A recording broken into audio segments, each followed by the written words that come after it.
here we are with Lamekins learning hips to the fence. Now, I do recommend that you watch the hips to the fence videos with the other horses first. Your off-the-track horse may well have the same sort of anxious issues with this that Lamekins has.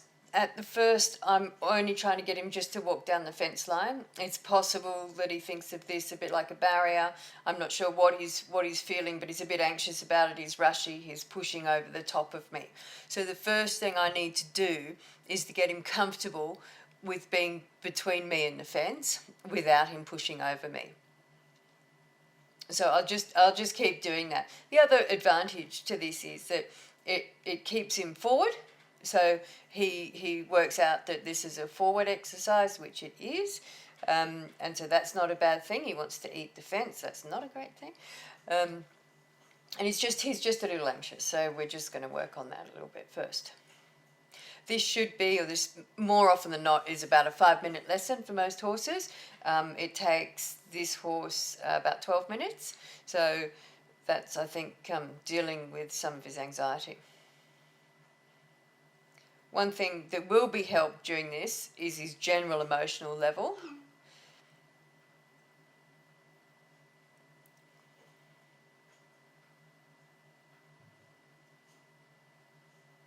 There. Now, he did walk backwards. I released and I praised, and he continued to walk backwards. I didn't worry too much about that. At least he moved his foot to the left. Now, if I'm too specific about what I'm praising him for, then he's not going to get it. He's going to get more anxious rather than less anxious. So what I need to do is really keep an eye on that left hind, and when the left hind steps left, I need to release and praise him on that, no matter what anything else is doing.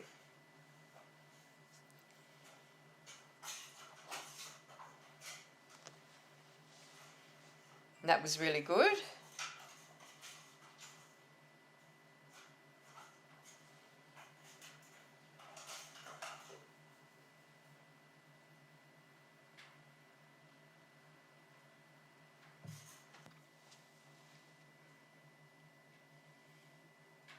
Was it slightly better to stop right there?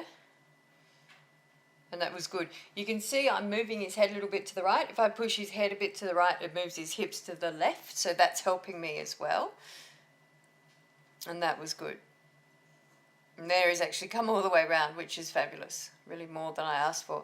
You can see again here, so it'll be quite interesting in next month to see what his attention span is like. Right now it's really appalling, which is rather sweet. That he can concentrate for about 3 seconds and then he goes, oh, what's that over there? Or maybe I need to eat the fence or eat some grass or do something else. Yeah, I was thinking more about eating the fence than doing that right then, but that wasn't too bad. Now there I'm tapping and he's going the wrong way, so I'm just going to keep tapping until the left foot steps left. There I stop and point the whip to the ground. And that was really good.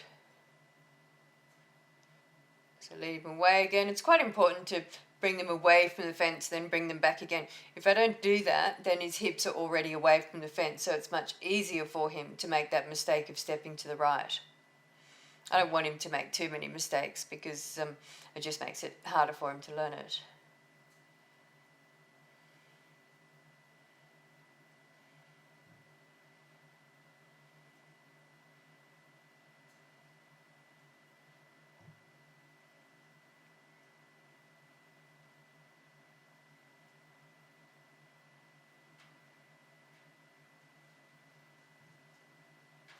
That's good. Standing there for a moment and relaxing a little bit. Well, he wasn't terribly relaxed. He was looking at a kangaroo in the paddock, but that's all right. At least he wasn't moving his feet. And he's still got this just walk over the top of your thing to the left there, which I hope will go away over time. I think it will. But I'm going to keep correcting it in that same way. So when he is sort of trying to walk over the top of me, I'm going to try very hard to stay on his left and to put some pressure on him and keep it there until he moves his head back.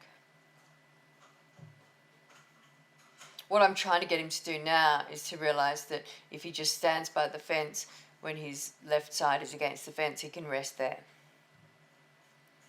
Now I'm trying to just get him thinking forward and so move his hind quarter and his shoulder at the same time. We already know we can move his shoulder because he leads, and here we are, he's moving his hind quarter. So he's really started to connect the the whip to moving the hip, which is just what we want.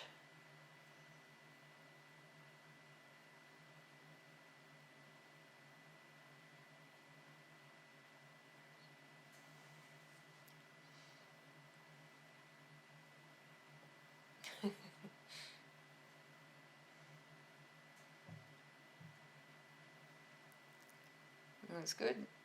One little kick, I think that's about all we got actually, one little kick. I think we got one little kick at the long lines as well. That's good. There I got to pat him on the rump, which is good. Now I climb up, and now I'm a bit higher than him, so that's something a bit different as well. A lot of horses will react to that. He hasn't done. He's not really paying a lot of attention, so he might react to it later. The problem with these thoroughbreds is that, you know, they throw jockeys up there. So the horse is still walking and the jockey gets thrown up while it's in motion. And, you know, the riders that ride them track work and things, they jump on, you know, while the horse is still going. What we need is for the horse to learn to stand still next to the mounting block, which is what this is all about, and wait until you're asked to walk off, you know, which might be after we've fixed our stirrups or tightened the girth or had a cup of tea or something. It certainly isn't going to be the moment we jump on. It's quite a, you know, dangerous habit to get them into. So this is a great way of breaking that habit.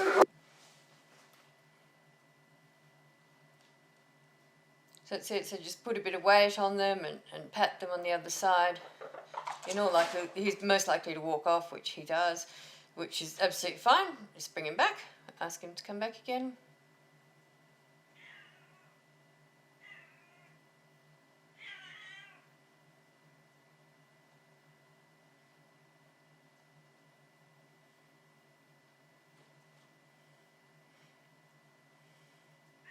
And there he's picked up that cue that the whip means move your hips. And so there I could just click my fingers and he moved his hips. And then he stopped doing it, so I picked the whip up again and pointed to his hind quarter.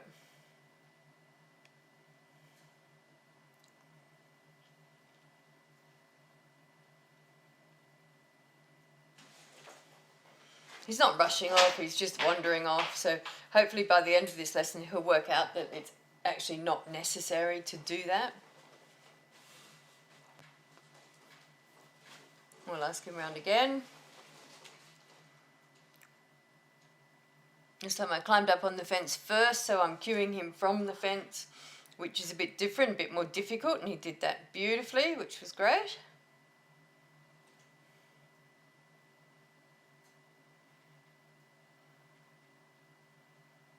And this is really what today's lesson was all about. I didn't want to get on him, I just wanted him to stand quietly next to the fence. And not feel that he needs to go anywhere.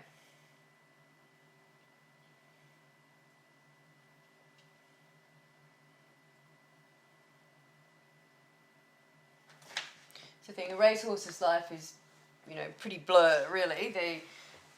They get pushed around from here to there, and they get, you know, made to do this and made to do that. They don't get taught much at all. They don't get involved in any sort of learning process or anything.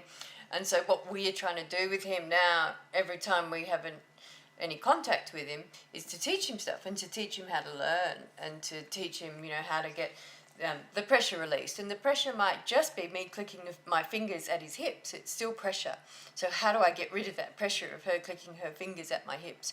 I move my hips to the left. Oh, that works.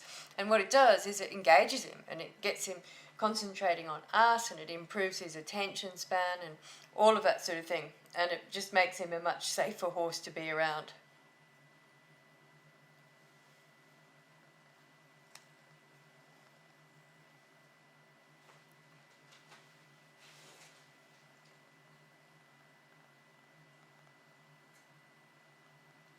That was really good. Chewing on the fence, but otherwise really good.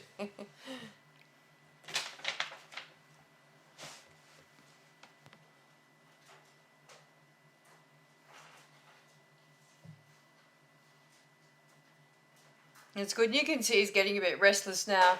So probably, you know, went on a minute too long really on this lesson. He's done really well.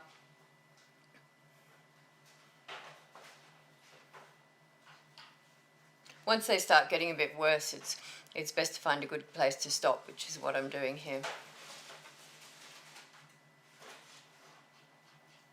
And that was perfect.